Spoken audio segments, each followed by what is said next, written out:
15 দিনের পরে আমরা বড় আকারে এখানে অবরোধ করব, বন্ধ করে দেব জনগণের কাজ না হলে। আপনারা সব একমত তো?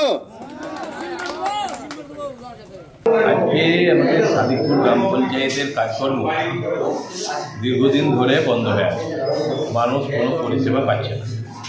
সেই কারণেই আমরা জনগণের পক্ষ থেকে জনগণের মঞ্চ তৈরি করে আজকে একটা ডেপুটেশন আমরা দিলাম এবং অবিলম্বে যাতে পঞ্চায়েতের পরিষেবামূলক উন্নয়নমূলক কাজ মানুষ পায় এইটা দেখার জন্যই আমরা এখানে আজকে এসেছি। ডেপুটেশন আমরা দিলাম।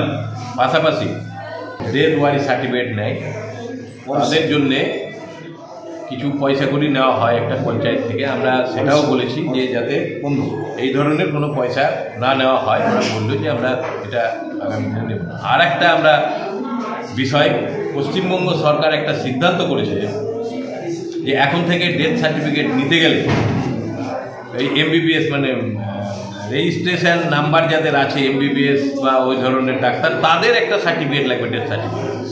আমরা এর তীব্র প্রতিবাদ করেছি এবং বলেছি পঞ্চায়েতের মধ্য দিয়ে এর প্রতিবাদ একটা যাওয়া উচিত, কারণ গ্রামাঞ্চলে কোনো এমবিবিএস ডাক্তার বাস করে না এবং সেই সার্টিফিকেট, মৃত সার্টিফিকেটও কোনোদিন পাওয়া যাবে না যদি এই চালু হয়। সেই কারণে ওনারা বললেন যে মধ্যবর্তী কোনো ব্যবস্থা করা যায় কিনা আমরা উপরে জানাবো।